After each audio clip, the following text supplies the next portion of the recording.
tiempo de adoración, de alabanza, reconociendo, Dios, nuestras debilidades, lo que son nuestros cuerpos se enferman. Muchas veces también sufrimos lo que es el desánimo, el poco esfuerzo para nosotros poder estar buscando de ti. Y tenemos que batallar con todas estas cosas constantemente. Señor, ayúdanos porque sin ti realmente no podemos hacer nada. Necesitamos de tu dirección. Pero sobre todo, danos, oh Dios, la tranquilidad, la confianza de que tú estás en medio nuestro, de que lo que hacemos lo hacemos para tu nombre. Y si tú, Señor, aquí nos has tenido por tantos años, es porque, Señor, tú quieres que estemos aquí. Porque de no ser tu voluntad, hace tiempo que ya no estuviéramos. Gracias, Señor, por la oportunidad de poder servirte y alabarte. Hoy tendremos la oportunidad de cantar himnos en tu nombre. Tendremos la oportunidad de predicar tu palabra, de leerla, de escudriñarla. Y te suplicamos y te rogamos por este tiempo inicial, donde ahora, a partir de aquí, nosotros iniciamos con un tema específico.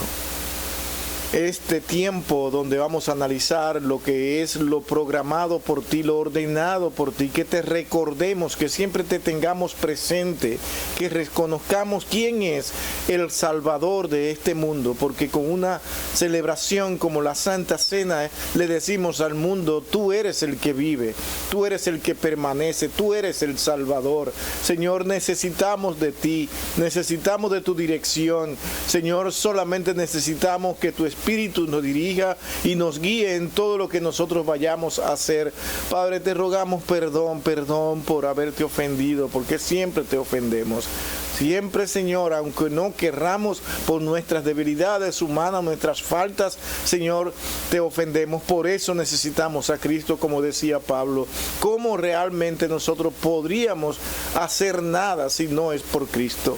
Gracias por Cristo, Señor. Gracias, Señor, por todo lo que hacemos. Dirígenos y guárdanos en todo lo que nosotros vamos a hacer a partir de ahora. Que tu nombre sea glorificado a través de nuestras voces, de nuestras acciones. En Cristo, tu Hijo amado, oh Dios, lo pedimos todo con gracia siempre. Amén y amén. Me imagino que sigue igual, ¿no? Pero no quiere trabajar YouTube. Sí, ahí hay un problema, a ver si se puede solucionar, si alguien nos ayuda, si sacamos un tiempo para eso. Pero mi hermano, lo importante es que estamos aquí nosotros y el Señor eso es lo que ha querido. Damos gracias al Señor por eso. El párrafo que seguimos analizando acerca de la cena del Señor es el número 1. Seguimos ahí, nos quedamos todavía en esa parte inicial del punto 1. Y vamos a leer nuevamente todo el párrafo para que volvamos a tener una idea y una relación con lo que nosotros vamos a estar haciendo. Esperamos abarcar por lo menos el 2 y el 3 hoy, si eso es posible. Vamos a ver cómo el Señor nos guía y nos dirige en todo lo que vamos a hacer. Dice: la cena del Señor Jesús fue instituida por Él, no por más nadie. El hombre tiene que hacer lo que Él dice y dijo, no más de ahí. La misma noche que fue entregado, esa misma noche, para que se observara en sus iglesias, hablando de iglesias locales. Si fuéramos a hablar de la iglesia en sentido general, la de Cristo, tiene necesidad cada vez que se reúna, tomar un tiempo, un día, para recordar lo que el Señor ha hecho por cada uno de sus hijos.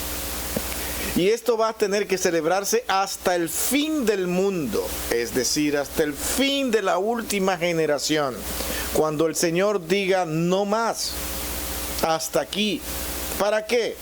Como un recuerdo perpetuo y para la manifestación del sacrificio de sí mismo en su muerte, para confirmación de la fe de los creyentes en todos los beneficios de la misma.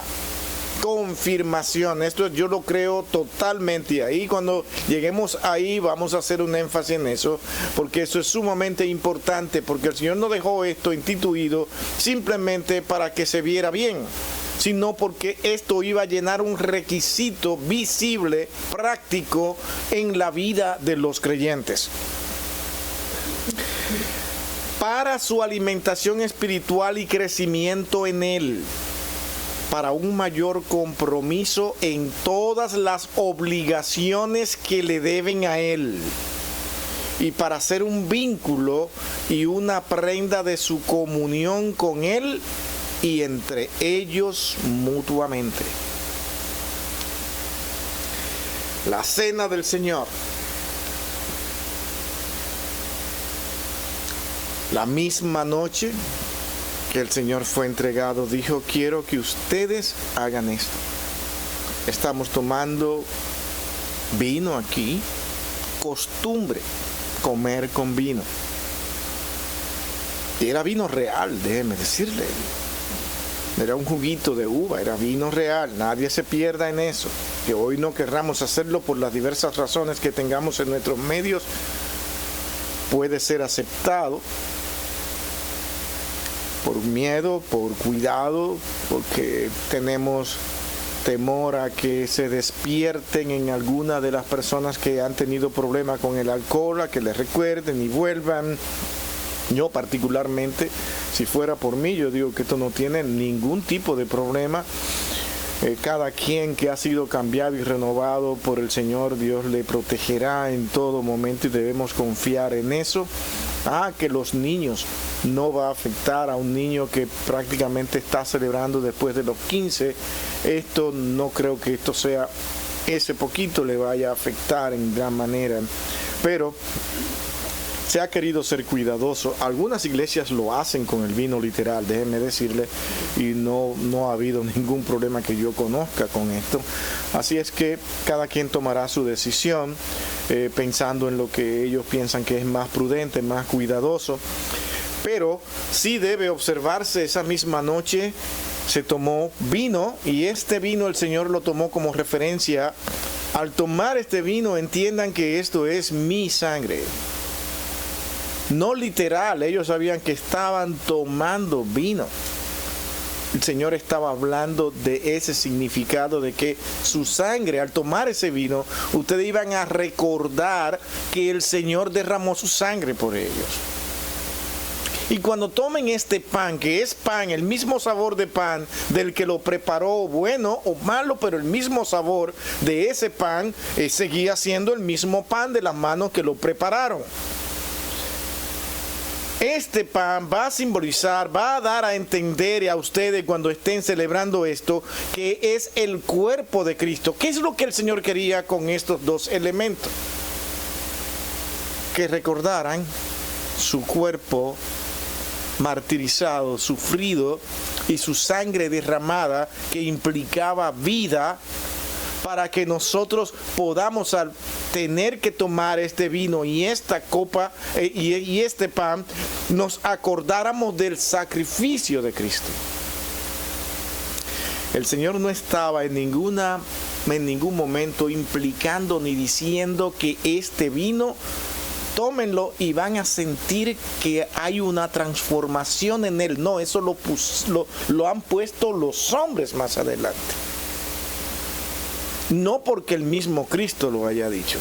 Ellos han determinado que si Cristo dijo que tomaran porque eso es su sangre, es porque tiene que ser su sangre. Y el pan tiene que ser su cuerpo. Una determinación más adelante, decidieron que ahora vamos a unir ese vino y ese pan en el mismo pan, para que ya esté incluido ahí, porque es la sangre y el cuerpo, y eso va a ser la misma sangre y el cuerpo de Cristo. ¿Quién determinó eso? El hombre mismo. No va a encontrar en ninguna parte de la Escritura, por más esfuerzo que se haga, que ni los apóstoles practicaron diciendo estas palabras, ni enseñando esto, ni Cristo tampoco lo dijo. Solamente estaban recordando que su Señor había entregado su vida por nosotros, y que nosotros por Él somos salvos, y que Él en verdad ha llevado el pecado de todos nosotros. Eso es lo importante. Eso es lo importante. meditar en mi condición de pecado. ¿Sabe lo que piensan las personas cuando se toman este pan pensando que es el cuerpo de Cristo? En un beneficio personal. Cristo entra en mí, esto es tremendo, ya yo estoy limpio porque Cristo no puede entrar en mí y cuando está sucio, Él me limpia, pero inmediatamente después de salir de ahí se van a hacer lo que quieren y a vivir como quieren, pero no se dan cuenta que se tomaron a Cristo mismo. No, ahora le vamos a hacer otras cosas más a este cuerpo que a Dios no le agrada, no les importa. ¿Por qué? Porque no ha pasado nada. Cuando realmente pasa es cuando el Señor habla con sus hijos. Hay una comunicación interna, espiritual, porque todo esto es un indicativo, una enseñanza a nosotros para que nos acordemos, vuelvo y repito, de lo que el Señor ha hecho en la vida suya, mía, de todos los que han sido salvados. Es todo. ¿Ustedes creen que el Señor estaba allí pensando, voy a hacer algo milagroso en ese vino, lo voy a transformar para que cada vez que lo tomen ustedes me tengan a mí mismo y en ese momento tengan una limpieza especial? Bueno, ya ahí no va a hacer falta el Espíritu de Dios para guiarnos a toda verdad y limpiarnos, porque ya únicamente tengo que ir cada domingo y limpiarme con el pan que voy a ingerir. Ya todo lo demás que el Señor ha enseñado no es tan necesario. Entonces interrumpimos toda la enseñanza y dirección que el mismo Cristo se encargó de dar a la iglesia para que la practicaran y luego explicada, sistematizada por los apóstoles para que se pudiera entender perfectamente.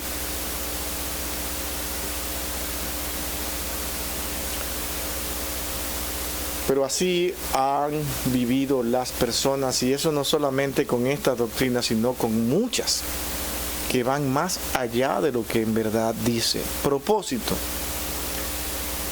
aparecer en el mundo cristiano como los más capaces, los más expertos, la adoración más elegante, más atractiva y más pura y más santa. Yo no puedo poner lo que el Señor no dijo que pusiéramos. Y lo enseñó hasta en el Antiguo Testamento, cuando le dijo, no me toquen esas piedras, las quiero así mismo rústicas. Hay una enseñanza enorme ahí, porque le está diciendo, no vayan más allá, no la pongan más elegante ni más bonita, la quiero así.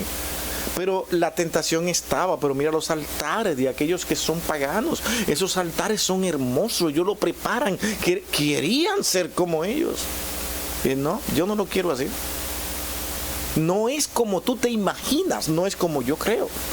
Fíjense que el deseo de ganar personas siempre ha sido eso, parecerme a lo que la mayoría practica, entonces cristianizarlo, hacerlo bien y que esto suene atractivo y las personas vengan, y con eso interrumpen otras enseñanzas bíblicas, porque hay que añadir cosas tratando de ser pragmáticos. Hoy vivimos con ese deseo tan terrible de ser pragmáticos, es decir, funcionales, que las cosas que hagamos funcionen y las personas vienen. Ah, bueno, si las personas vienen, pues todo está bien. No, mi hermano, no. Nosotros tenemos que ser bíblicos antes que pragmáticos. Si hay algo que funciona fantástico sin interrumpir nada de lo que el Señor ha ordenado, pues eso es lo que debemos de hacer.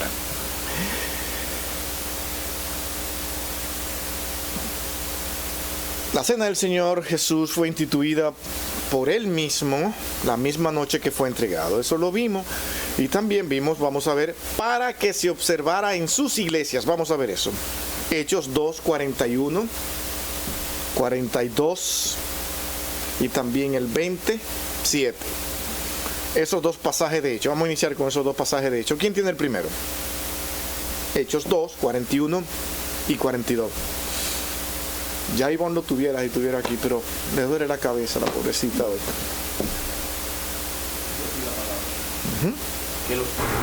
Así que los que recibieron su palabra fueron bautizados y se añadieron aquel día como 3,000 personas. y perseveraban en la doctrina de los apóstoles, en la comunión unos con otros, y en el partimiento del pan y en las oraciones. Ahí está.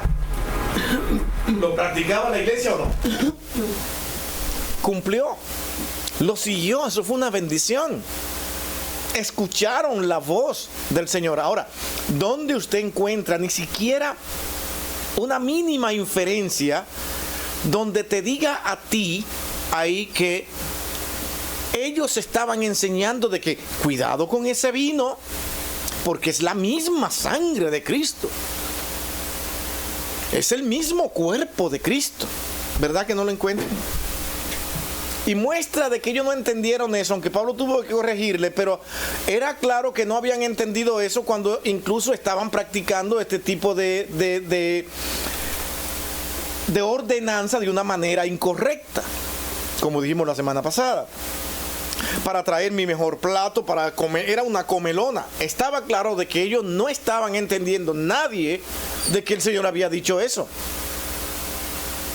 Ahora había que corregir algunas otras cosas más ahí. Y en esas correcciones, para mí esto es impresionante. Pablo no hizo un énfasis para decir, señores, ustedes no tienen en cuenta de que ese vino que ustedes toman es el mismo, la misma sangre de Cristo. Ese cuerpo no es el mismo cuerpo. No lo hizo. A pesar de que él dijo, yo recibo de esto porque a mí mismo me fue enseñado de manera directa. ¿Y qué fue lo que fue enseñar? Lo que ustedes ven en Corintios 11. No más de ahí. Todo lo que tú veas de ahí es una autoridad atribuida por una institución humana que determinó que así tenía que ser. No se puede. No se puede. Con cualquier doctrina que tú veas esto, tú tienes que inmediatamente ponerte de pies y decir no. Porque no puedo descansar en algo que yo no veo en los apóstoles, ya que la Escritura misma me advirtió de que yo debo ser un ente, una persona que se soporta en los apóstoles. Esa es la iglesia.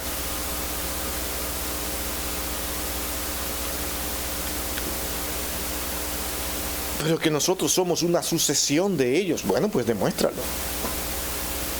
No te apartes de ello. Yo no puedo ser un sucesor de alguien y decir que lo estoy siguiendo, que hago lo mismo que él hizo, porque eso significa una sucesión. Vamos a seguirlo haciendo cosas diferentes. No se puede. Pero siempre el poder corrompe. Mucho poder. A partir de ese siglo IV comenzó a tener la iglesia demasiado poder. Era una iglesia que se le consultaba aún hasta para gobernar el país. Ellos ya formaban parte del imperio. Imagínense eso. Ya el solamente decir obispo ya era un título alto. Por eso es que se adquirieron todos los nombres del imperio para pasarlo a la institución de poder que se quedó en Occidente, controlando y gobernando todo el mundo religioso, y hasta donde yo puedo ver también lo institucional, los países, todo tenía en Occidente que consultar la iglesia para saber qué hacer. Había demasiado poder. No escudriñaban textos, no escudriñaban pasajes. Eso de escudriñar pasajes y analizar cosas bíblicas vino después de la Reforma, cuando se vieron obligados. Ellos solamente decían lo que había que hacer, lo que ellos creían, y siempre se ponían en desacuerdo después la parte que estaba en Oriente y la que estaba en Occidente, hasta que al fin en 1054 se dividen, se separan la iglesia de Oriente y la iglesia de Occidente. Y qué poder más inmenso tuvo la iglesia más poderosa, porque estaba en Roma. Pero ¿dónde estaba el cristianismo? Ahí siempre. estuvieron los hijos de Dios en medio de todas estas batallas, peleando con una iglesia institucional muy fuerte y que había que hacerlo por imposición, porque si no lo hacían te perseguían, te quemaban, te mataban. Prohibición de lectura de la escritura, todo eso pasó porque nosotros somos la autoridad.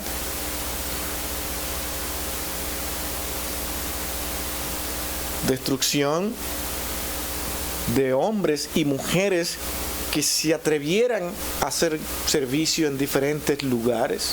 Todo eso pasó, pero eso no detuvo que muchos siguieran estudiando y buscando la palabra de Dios. Y muchos se sentaban en esos templos.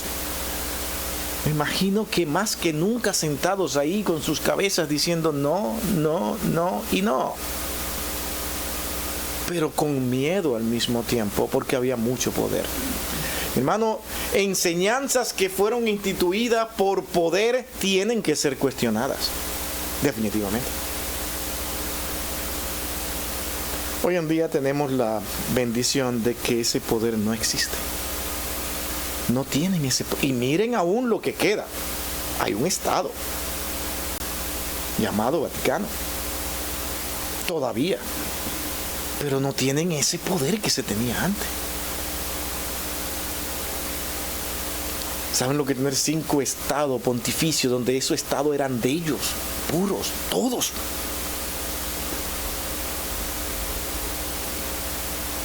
Desaparecieron y siguen perdiendo. Ya hoy en día tienen que estar diciendo cada día, dando un documento nuevo, diciendo esto no hay que hacerlo, esto sí hay que hacerlo, esto no, ya contradiciéndose ellos mismos a través de toda la historia que ellos han venido trayendo una enseñanza. ¿Por qué? Porque ellos funcionan de acuerdo a lo que tienen enfrente, lo que les conviene, lo que les es funcional para ellos seguir teniendo poder. Por eso no le importa la opinión de los laicos. No les importa. Ellos necesitan llevar a cabo lo que ellos creen conveniente para mantener en el poder. Mi hermano, eso se los digo y uso tiempo para esto, para que ustedes entiendan cómo es que las falsas enseñanzas han llegado. No podemos nosotros tener un cristianismo sin ver la historia. ¿Por qué? Porque lo que el Señor declaró fue que Él nunca nos abandonaría y que nos iba a dejar su Santo Espíritu para que nos guiara a toda verdad. Bueno, yo pienso en eso y digo, ¿tú cumpliste, Señor? ¿Dónde tú has estado? La iglesia depende de esas direcciones que el Espíritu Santo ha estado dando desde el primer momento que Cristo hizo la promesa. Tenemos que rastrear, que ver cómo es que la iglesia ha vivido, cómo es que la verdadera ortodoxia ha permanecido. La ortodoxia no es más que la verdadera enseñanza de la Escritura. Esas enseñanzas correctas han permanecido en el tiempo. ¿Cómo es que Dios la ha cuidado? Bueno, en medio de batallas. Y las batallas siguen hoy en día también. Hoy tenemos que enfrentarnos a tantas cosas, incluso iglesias decayendo, iglesias que no les interesa más que el poder también. Adquirir fama, tener gente sentadas en la iglesia, tener reconocimientos. Hay un sinnúmero de cosas con las que hay que enfrentarse. Enseñanzas y direcciones impuestas por filosofías gubernamentales. Porque ellos van detrás de algo y te dicen esto es lo que hay que creer. Y la iglesia se está doblegando ante los sistemas.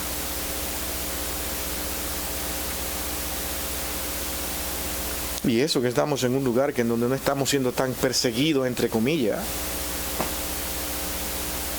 Porque sí lo estamos. Todavía no están yendo a nuestras casas a tocar la puerta para decirle usted es cristiano, usted no es cristiano, preguntarnos por eso. El día que eso pase, muchos van a decir, ¿yo? No, yo soy un ser normal, un ciudadano perfecto. Ahí se va a ver quién es el verdadero creyente o no. Ojalá que nunca nos pase. Que tengamos esta libertad que tenemos. Aunque resulta que en los lugares donde más restricciones hay es cuando más se reúnen los creyentes. Saben que China es prohibido el cristianismo y China tiene más de 60 millones de cristianos.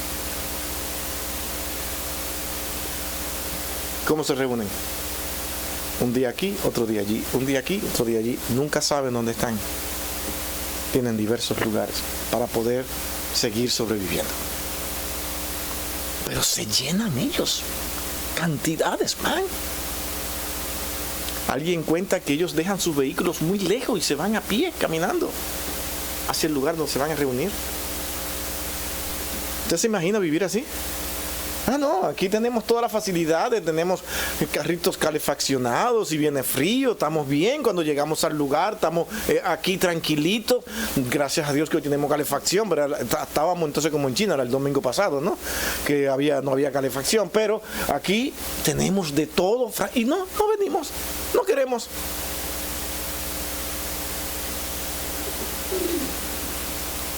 Todo esto para mí es importante.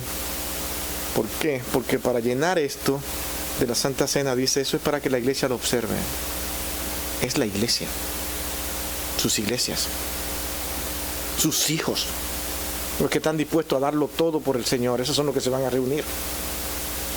Como en 1 Corintios capítulo 11, que no tenemos que leerlo nuevamente, ya lo hemos leído, esos pasajes que están ahí una y otra vez.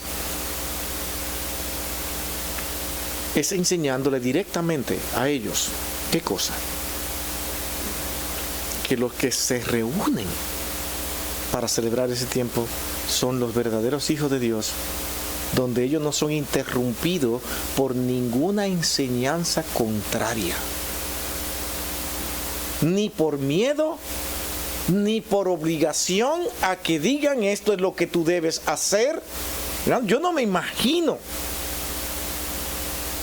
entendiendo lo que entiendo de las Escrituras y lo que Pablo me dice, tomándome un pedazo de pan pensando que Cristo está ahí mismo. Yo no me lo imagino.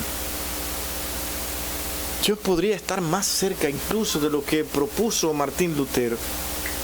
No entra, no se convierte, no se transforma, pero en ese momento él está exactamente ahí, alrededor, en una consustanciación, en una unión, eso que es casi como si tú comieras a Cristo. Eso también me causa dificultad, pero eso es un poco más cercano, porque implicaría un momento muy especial, muy único, muy glorioso, donde el Señor está ahí. Nosotros creemos, a la luz de las Escrituras, digo yo, de que en verdad nosotros no lo ponemos encima ni cerca, ni que llegue en algún residuo de esa sangre y de ese cuerpo de Cristo a ese pan, sino que entendemos que el Señor está aquí en ese momento. El Señor está sentado junto con nosotros, ahí participando como se reunió con sus 12 discípulos en aquel momento, recordando lo que Él hizo por nosotros. Y yo lo entiendo, y yo lo comprendo, y creo que es un momento sumamente especial, que no es un pasar el tiempo, que no es un juego, no es una ceremonia más. No es un ver si lo está haciendo bien, cómo lo hizo. Me gustó cómo llevó la Santa Cena, qué bueno, muy bien estuvo la ceremonia. No, eso no es. Es como tú recibiste ese pan y ese vino. Es lo único que importa ahí. De si el que le está dirigiendo es tartamudo, de que a veces no le salen las palabras, lo que sea, eso no es lo importante ahí. Lo importante es, ¿qué entiendes tú cuando tienes ese pan en tu mano? Cuando tienes esa copa en tu mano. ¿Cuál es la relación tuya con el Señor en ese momento? Y eso es muy personal. Hasta el fin del mundo. Marcos 14, 24 y 25. ¿Quién lo tiene? Marcos 14, 24 y 25.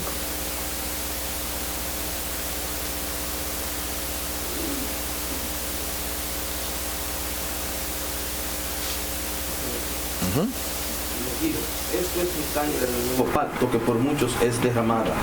De cierto os digo que no beberá más del fruto de la vid hasta aquel día en que lo beba nuevo en el reino de Dios. Wow. O sea que cuando estemos todos juntos, el Señor va a participar nuevamente. La pregunta es ¿para qué? Ajá. Algo, como muchos creen, que es el cuerpo real de, pero dice que en el nuevo, entonces Cristo no va a estar ahí. Yeah. ¿Tiene sentido? Esa es la parte lógica del asunto. Es algo glorioso. El Señor va a participar con nosotros y la pregunta que surge es ¿para qué? ¿Por qué el Señor tiene que...? ¿No le llegue esa pregunta a ustedes? Díganme que sí. Porque yo creo que debe llegarle, ¿no? Porque dije, bueno, el Señor va a participar con nosotros. Lo primero que vemos es, wow, será hermoso, será glorioso, pero ¿tiene algún sentido? Yo no creo que el Señor haya dicho nada sin que tenga un propósito y un sentido. ¿Por qué lo hizo? ¿Quién se atreve a decir algo? Aquí somos malos, ¿no? ¿Quién se atreve a decir eso? Vamos a ver por qué. Dice que le va a estar ahí y será... Dice que no lo volveré a hacer. Ahí él estuvo tomándolo. Él estuvo tomando incluso su propia sangre, según algunos. Y estuvo tomando y comiendo su propio cuerpo, ¿no? Junto con ellos. Ahora, eso va a pasar de nuevo. Yo quiero, pastor, que dice... ¿Sí? Dice, porque no dice de nuevo, dice nuevo. New en inglés, nuevo. Es una vid nueva. Claro, sí. No es de nuevo, que no es de nuevo, sino... Bueno, lee el pasaje. Mire, dice, hasta que lo beba nuevo en el reino de Dios. Y en inglés lo dice, I drink it new in the kingdom of God. New. Es como que algo nuevo. Si tú puedes entender renovado, pero es prácticamente todo lo que vaya a estar en el cielo tiene que ser diferente. Ajá. A lo de acá. Pero la celebración es la misma. El propósito es el mismo. Que ese es el problema. Aquí nosotros estamos, sin darnos cuenta, estamos haciendo énfasis en la forma. Y a mí me preocupa mucho la forma, lo que pase. ¿Me entiendes? Yo tengo que hacer énfasis más en el propósito. Por eso preguntamos ¿para qué? Porque allí no habrá una enseñanza diferente. ¿Sí se entiende lo que puede implicar eso? De que va a ser algo diferente, tal vez en sustancia, pero el propósito es el mismo. Pero no se va a estar anunciando hasta que Cristo venga, porque ya vamos a estar con Él. Y ya cuando estemos todos con Él, es un casamiento. Yo pienso que será una celebración. Será una celebración. Definitivamente. Definitivamente. Como se supone que también debe serlo cada vez que nosotros lo hacemos, una celebración. Debe haber un gozo acá. Un gozo que para muchos creyentes implica hasta lágrimas. Y eso es una bendición que todas esas cosas ocurran. Y nosotros nos gozamos en el Señor cuando estamos participando de esto. Si ven, mi hermano, lo que ha salido aquí, esto es importante porque hay que tener mucho cuidado con los términos. Porque se aprovechan muchas veces los términos para levantar enseñanzas. Y eso es muy delicado. No. Todo lo que usted mismo, cuando llegue al cielo, usted será nuevo. Tú serás otro José Luis. Haré nuevo todo. ¿Entiendes? Por eso que dice que tenemos que ser glorificados. Como vamos a ver en el sermón de hoy, todo lo que ha afectado el pecado ha tenido la influencia del pecado de Adán y Eva. Todo. Esa misma uva que usted exprime y que saca el jugo y lo hace vino, tiene sus problemas con lo que es el pecado. ¿Por qué? Porque se mueren los árboles, se secan todas las ramas de la uva. En un momento son contingentes, pasan, cambian. Algunas nacen muy buenas, otras no muy buenas. Por eso hay diferentes calidades de vino. Porque sufren las consecuencias del pecado. Todo lo que es viviente sufre las consecuencias del pecado. Cuando el Señor dice, esto será totalmente diferente. Sin influencia por ninguna parte de lo que es la contaminación que tiene este mundo del pecado. ¿Ven hasta dónde hay que llegar para uno tener cuidado? Y ese es el asunto. ¿Alguna pregunta con respecto a esto? ¿O alguna aclaración más? Pensé que Emily por poco levanta la mano. Dije, Emily va a hablar. Tremendo. Nada, todo entendido, mi hermano. Yo voy al paso porque esto es delicado. Usted no se da cuenta de lo delicado que es esto. Y de lo fácil que es nosotros decir cosas como lo han hecho. Ustedes lo ven ahí, lo han hecho. Usted va a buscar por cualquier lugar y lo que nos están enseñando hoy no lo encuentra. Tiene que ordenarlo. Tiene que teologizar, buscar textos, buscar cosas que se parezcan a lo que tú dices. Hay personas que son geniales en eso. Piensan algo y van a un texto y dicen, aquí lo dice. Está diciendo lo que yo pienso. Y el texto lo ponen a hablar. Ponen el texto a hablar lo que ellos dicen. Pero cuando tú lo enfrentas a un análisis más profundo de ese texto, ya no saben qué decir. Porque descontextualizan el pasaje. Ven ese pasaje por lo que su iglesia o su institución le ha enseñado y se convierten en defensores de su iglesia y se olvidan de la verdad. Porque no, es que mi iglesia tiene que tener la verdad. ¿Cómo han ganado punto esta iglesia tan poderosa? Porque le han enseñado de que ellos son la única iglesia. No hay más. Entonces la convirtieron en un poder como si viniera directamente del cielo. Y cuando la gente cree eso, ya cognitivamente todo lo va a ver por ahí. Todo. Hay un sesgo muy fuerte. Que no pueden ver nada si no es con el lente de que, no, la Santa Madre Iglesia, la bendita, la Inmaculada. No existen iglesias inmaculadas en esta tierra. No la existen ninguna. La única inmaculada es la iglesia de Cristo. Es que ahí está el problema. Porque ellos entienden que pero perfecto, es que la iglesia de Cristo es esta iglesia. No, tu iglesia es una institución. La iglesia de Cristo es la misma que existía en la vida de Cristo, donde no había una institución. Sin embargo, el Señor utiliza Mateo 18 para decir, cuando tú tengas un problema, ve a la iglesia. ¿Dónde está esa iglesia? Se estaba refiriendo a la reunión de los hijos suyos, que no tenían un nombre.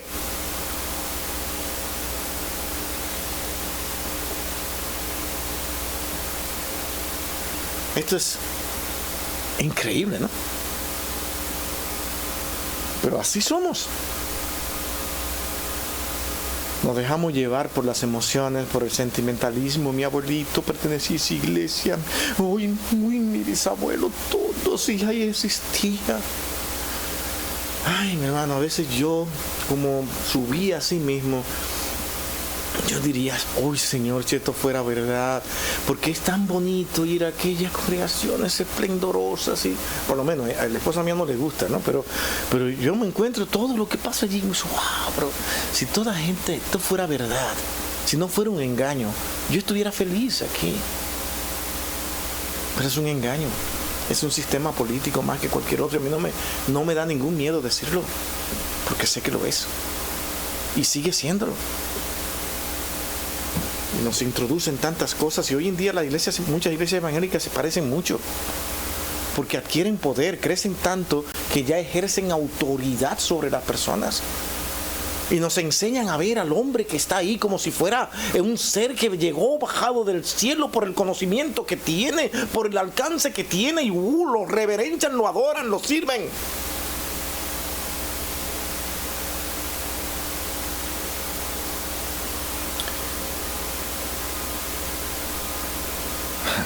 Mejor no decirlo. Pero he visto congregaciones de creyentes que sus pastores son dioses. Y Dios no quiso que eso nunca pasara. No se puede. Porque es la manera más fácil de que las falsas doctrinas se cuelen. Porque cuando ese hombre hable y diga, la gente lo cree. Y el ser humano está llamado a pensar, a analizar, como hizo Luis hace un momento. No, déjame pensar, déjame analizar. Veo esto aquí. Eso es lo que la iglesia de Cristo debe ser. Y debemos respetarlo y amarlo. Amar eso, porque esa es la actitud de la iglesia. Ir y pensar, razonar lo que se está diciendo. Si no, no se aprende, solamente se obedece. Y obedecer no es aprender. En ese sentido, entiendan. Cuando yo nada más digo, si lo dijo, eso es. Si lo dijo, eso es. No. Mejor diga, lo dijo, vamos a ver. Piénselo.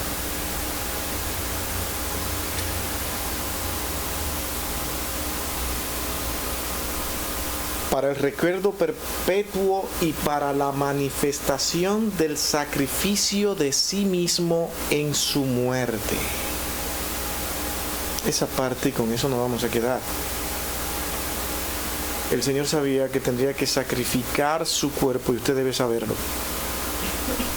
Pero que ese sacrificio no lo hizo para Él ser un mártir más entre los muchos mártires que ha tenido y va a seguir teniendo la iglesia de Cristo. Él no fue el mártir mayor. Como escuchamos no hace mucho diciendo, ese señor se desafó, para que vean lo que es, y en un marco de buenos creyentes ahí, cuando él dijo de que con la muerte en la cruz Cristo se convirtió en el peor de los pecadores por nosotros. Eso no es verdad. Casi entiendo lo que quiso decir cuando tú eres amable y condescendiente, ¿no?, con la persona, y dice, caramba, que él quiso decir otra cosa, ¿no? Pero es que dicho de esa manera y sonando así, es una herejía horrible.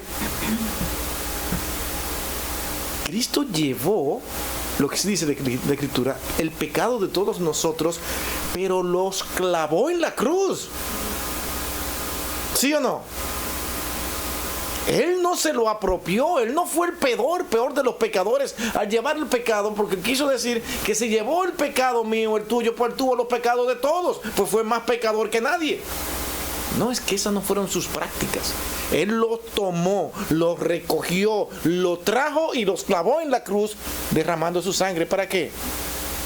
Para que todos esos pecados que son llevados en la cruz por nosotros sean asimismo cubiertos por vida de todos aquellos que han vivido en pecado. Por eso es que la sangre de Cristo tiene el significado de que esa sangre imparte vida. Cuando Él dijo consumado es porque esos pecados estaban clavados ahí en la cruz ya. Porque solamente bastaba que Dios lo reconociera. Y si Dios lo reconoció, hay un perdón absoluto. ¿Sí se ve? Cuando eso es reconocido, el acto allí que se efectuó fue perfectamente ejecutado de acuerdo al plan de Dios, es recibido por el Señor, por todo lo que es Dios mismo en toda su esencia. Eso es llevado a cabo, ha sido consumado, limpio, totalmente perfecto, sin falla ninguna. Ahora tú eres salvo porque Él clavó tus pecados en la cruz. No sé si Valentina se acuerda cómo vimos eso, ¿no? En ese tiempo, que estábamos mirándolo juntos. Y había uno de los hermanos, de los pastores que estaban ahí, que encima hizo así. Uy, que salió aquí, que salió, porque fue fuerte, ¿no? No creo que lo haya hecho conscientemente. Posiblemente que después de esa reunión dice, hermano, déjeme hablar con usted, espérese un momentito, que esto no está bueno. Y hayan algunas aclaraciones ahí, porque así es el pueblo de Dios. El pueblo de Dios es humilde. Déjeme decirle, si algo tienen los evangélicos, que así somos. Así somos. Eso es increíble, pero eso no pueden acusar de lo que quiera, pero no de que no aprendemos a decir, no, sí, es verdad, ahí sí entiendo. El evangélico es así, porque está sometido a la palabra de Dios. Pueden algunos que discutan hasta el final y discutan, pero se van a su casa a pensar. ¿Por qué? Porque aman al Señor. No están detrás de defender una institución. Saquemos las instituciones de nuestras mentes y veremos cómo realmente las cosas comienzan a funcionar en nuestras vidas. Porque nunca el Señor tuvo el propósito de enseñarnos a confiar en la institución tal, y cuando esa institución se levante, confíen en esa institución que se va a llamar tal y tal y tal. No. Por más lindo que sea el nombre que le pongamos, no quiere decir nada. Conozco iglesias con el mismo nombre que esta y están enseñando falsas doctrinas. Ahí están, ahí lo veo. No tiene nada que ver el nombre. Por eso es que a los que confían en las instituciones, lo primero que hacen es, ¿y cuál es tu iglesia? ¿Cómo se llama tu iglesia? Yo digo, no, a mí que no me pregunten. Porque verdad que le voy a decir, Iglesia de Cristo. Así se llama, Iglesia de Cristo. ¿Eres de los mormones? No soy ningún mormón. Soy la Iglesia de Cristo. ¿Pero cuál es esa? La Iglesia de Cristo. Y ¿quién es tu pastor? ¿Quién es eso? Porque lo son insistentes.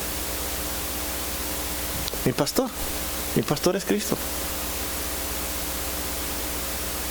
Y hay algunos hombres que están sirviendo a Cristo. Y lo pone el Señor como directores, le da dones a esos hombres. Pero mi pastor es Cristo, Él es el pastor. Él es la cabeza de toda la iglesia. ¿Por qué? Porque ellos quieren llevarte a ti a que tú hables de una iglesia específica con nombre. Porque así ellos pueden decirse, nosotros somos la más antigua. Hemos vivido, sí, han sido la más antigua en poder, gobernando y controlando. Pero ¿dónde ha estado la verdadera iglesia? Hay tantas cosas que hay que analizar de una iglesia tan fuerte, tan poderosa, que cuando tú veas esa sucesión que ellos le llaman sucesión papal inventada, que no ha existido nunca, y como tú analizas la vida de manera particular de cada uno de esos que ellos llaman papas, han sido corruptos, perversos.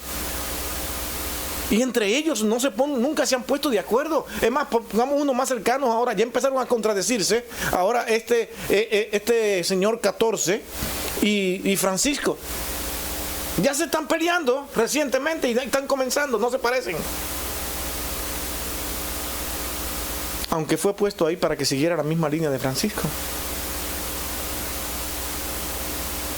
Todos se vienen contradiciendo. Acá. Pastor, yo tengo una confusión sobre eso que usted está hablando. Claro. ¿Qué es lo que es la reformada y la protestante?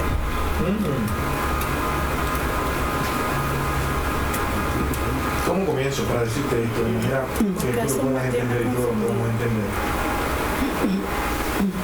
Vamos a comenzar por los apóstoles. La iglesia de Cristo se le encarga a esos hombres de Dios para que enseñen el evangelio de Cristo.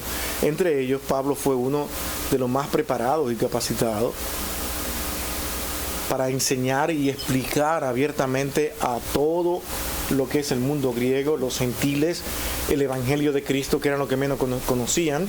Y también esto implicaba explicar el evangelio a los judíos también, porque por un solo evangelio, por una sola evangelización, los hombres serán salvos. ¿Qué sucede? Que mueren los apóstoles, quedan los llamados padres de la iglesia.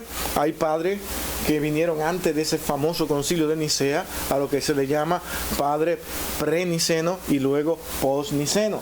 A esos padres de la iglesia que se encargaron de mantener la ortodoxia. ¿Sabe lo que la ortodoxia es? La verdadera enseñanza que el Señor ha instituido. Algo que ayudó muchísimo fue la enseñanza del credo, para que permanecieran ahí en ese credo. Y eso realmente habla de lo que la iglesia debe de creer. Una vez hicimos eso los jueves acá, analizando el credo. ¿Qué sucede? Que la iglesia venía siendo perseguida desde el primer siglo. Vivían en pánico, porque incluso lo llevaron en un momento dado a ser sacrificado en pleno estadio para diversión del público. Invitaban la gente pagaba taquilla para ver el sacrificio de los cristianos. Allí eran martirizados con leones, todas esas cosas. Pero ya en el siglo IV, ¿qué sucede? En el siglo IV lo que la iglesia adquiere es poder, porque hay un emperador que se dijo ser creyente, llamado Constantino. Porque yo lo veo de esta manera, me perdonan como ustedes lo vean, pero Constantino vio que los evangélicos estaban creciendo demasiado. Eran ya un poder, no había manera de controlarlo a pesar de la persecución. Lo mismo que le dije hace un momento, que a mayor persecución, más creyentes llegan. Ese es el asunto. Entonces, ya no podían. ¿Qué hizo? ¿Qué hizo la paz? Fue un político muy efectivo. Le dio poder a la iglesia. Allí se comenzaron a hacer concilios. Primer concilio de Nicea, 325, para analizar si Cristo era Dios o no era Dios, entre otras cosas. Algunos le añaden más a ese concilio que nunca se dijeron ahí, sino que se fueron estableciendo concilios entre diferentes localidades que decían: se está enseñando esto, alguien ha dicho eso, está adquiriendo poder, y hacían reuniones de toda la cristiandad para que se determinara qué era lo que la iglesia debía de creer. Así se establecieron diferentes concilios en esa batalla, en esa lucha para que la iglesia permanezca en esa unidad. Pues en Occidente, cuando cae el imperio en el siglo V, en la parte occidental, porque siguió en la otra parte oriental, en la parte occidental cae en el 476 todo el imperio romano, porque diversas tribus atacaron, nos fueron debilitando al imperio romano en la parte occidental, hasta que por fin se apropian de Roma. Llegan allí y estos bárbaros no sabían qué hacer. ¿Qué vamos a hacer si no tenemos educación para gobernar ni hacer esto? No sabían qué hacer. La iglesia, que sí estaba preparada, eran los que sabían varios idiomas, eran los estudiados, y estos bárbaros eran personas que vivían creyendo que veían un misterio en cada cosa, en todo lugar. Ellos aprovecharon todo eso para decirle a esos bárbaros que necesitaban su ayuda. Y prácticamente le entregaron el gobierno a la iglesia. Ellos gobernaron casi por 1000 años, yo lo veo de esa forma. Toda esa parte oriental, por eso fue que Oriente no pudo ganarle. La parte oriental de los creyentes no pudieron ganarle a la occidental porque ellos tenían demasiado poder. Ellos hicieron lo que quisieron. Cuando dijeron que vamos a tener un solo hombre que va a controlar todo, le vamos a llamar papa y patriarca de toda la cristiandad, pues lo hicieron. Y eso dividió a la iglesia oriental y occidental. Siguió la batalla por 1000 años, hasta que entonces llega una reforma. Una reforma como llegó cuando Martín Lutero, no solamente él, porque la reforma estaba viniendo ya más atrás, muchas guerras, muchos pleitos en contra de lo que se estaba enseñando, pero es que lo mataban. El problema es que el que se oponía lo mataban.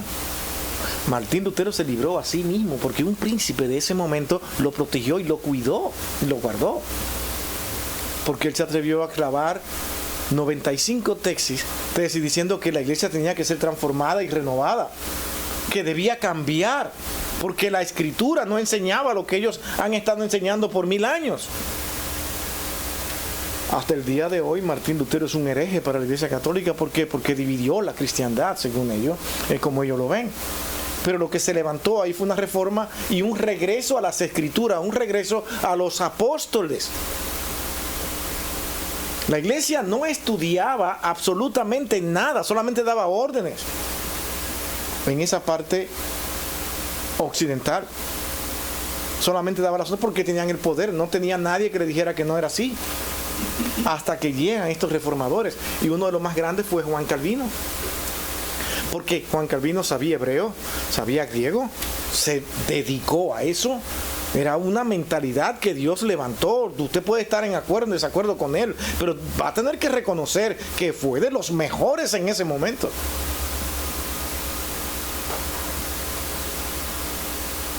Y enseñó al mundo, con todos sus escritos, a estudiar la Escritura de manera particular. Se levantan seminarios en diversas regiones y se comienza a estudiar la Escritura, y a esto le llamaron reforma. ¿Qué sucede? Que la iglesia le dice protestantes y herejes. ¿Por qué? Porque no estaban de acuerdo con ellos. De ahí el nombre de que nosotros somos hoy protestantes. Ya nos quitaron el título de herejes, porque después de Trento y en el Concilio Vaticano I se llega, que eso fue muy reciente, en el siglo XIX, que se dice que no, que hay que llamarnos hermanos separados. Ve, ellos se van renovando, van transformando de acuerdo a lo que les convenga.